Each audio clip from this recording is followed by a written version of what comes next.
耶穌洗完了他們的腳，就穿上衣服，又坐下對他們說：我向你們所做的，你們明白嗎？我是你們的主，你們的夫子，尚且洗你們的腳，你們也當彼此洗腳。我給你們作了榜樣，叫你們照着我向你們所做的去做。你們既知道這事，若是去行，就有福了。喺逾越節之前，耶穌知道自己離世歸回父神嘅時候到啦。佢既然愛世上所有屬於佢嘅人，就愛佢哋到底。喺約翰福音裏邊俾我哋睇到耶穌苦難嘅背後，其實係一個愛嘅故事。耶穌因為要將屬於佢嘅人愛到底，於是就為佢哋捨命，要將佢哋徹底從罪惡同埋死亡之中拯救出嚟。所以喺逾越節晚餐嘅時候，耶穌就起身離席，並且脫下衣服，然後用毛巾束上腰間，並且將水倒到去盆嘅當中，為門徒洗腳。我哋知道入屋之前，將腳上邊嘅泥塵徹底洗乾淨，其實係巴勒斯坦地當時每家每戶日常嘅一個嘅習慣。不過喺猶太人嘅眼中，幫人洗腳其實係一種極之厭惡、非常卑賤嘅工作。佢哋只會交俾奴僕嚟到去進行。換句話嚟講，耶穌呢一個嘅舉動，可以話係完全打破咗當時嗰個身份尊卑嘅界限。身為老師嘅佢，竟然甘願變成門徒嘅僕人，為佢哋逐一洗腳。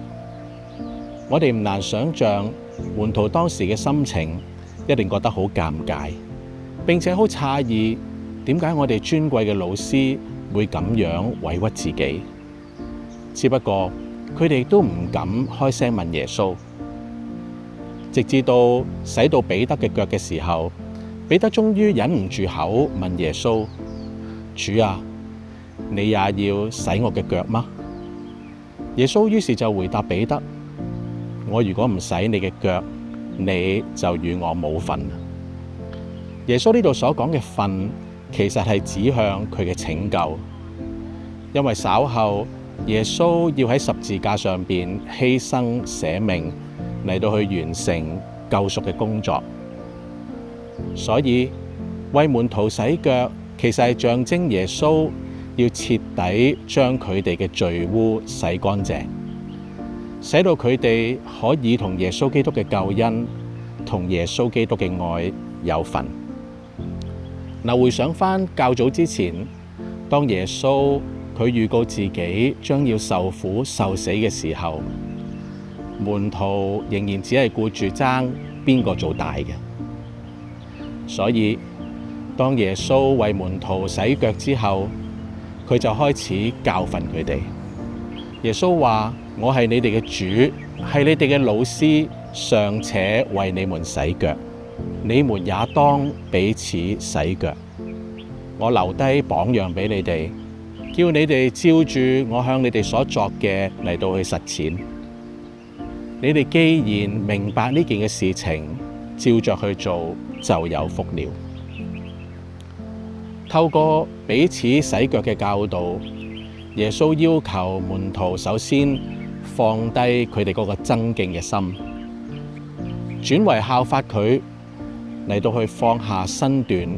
謙卑嘅互相嘅服侍，彼此嘅接納，甚至彼此嘅饒恕。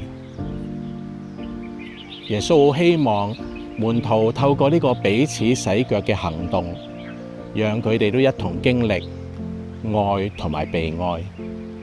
使到整個嘅群體嘅生命獲得提升。事實上，耶穌佢好明白猶大將會要出賣佢，彼得之後亦都會3次不認佢。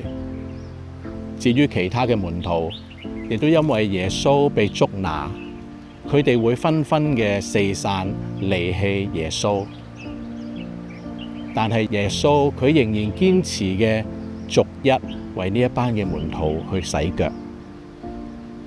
耶穌向我哋展現咩為之一個愛到底嘅關係，就係即使佢所愛嘅人會有軟弱跌倒，甚至乎唔係幾可靠，仲要傷害出賣佢，但係耶穌仍然堅持服侍佢哋，接納佢哋，愛佢哋到底。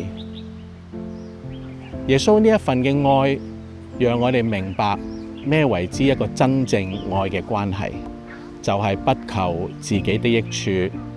只求讓佢所愛嘅人嘅生命獲得益處。所以弟兄姊妹，彼此洗腳對我哋嚟講，其實係一個門徒嘅訓練，要求我哋操練喺日常生活嘅裏邊學習彼此嘅服侍，彼此嘅相愛。所以趁住喺預苦期呢一段嘅時間，我哋好需要思考點樣將耶穌基督呢一個吩咐落實，點樣學習放下自己，謙卑自己嚟到去服侍你身邊嘅人，並且願意去接納嗰啲可能比我哋軟弱，甚或你覺得唔係幾可愛嘅人。與此同時，我哋都需要開放我哋自己啊！我哋去樂意接受別人喺我哋身上嗰個嘅服侍啊！承認我哋原來都有被愛、被幫助嘅需要，盼望彼此服侍呢一個嘅實踐，能夠讓耶穌基督嘅愛喺我哋嘅中間顯明出嚟。弟兄姊妹啊，我哋可以點樣效法耶穌，謙卑放低身段，喺日常生活嘅裏面實踐彼此服侍、彼此相愛嘅吩咐，並且貫徹到底，讓耶穌基督嘅愛喺我哋嘅群體中間顯明出嚟。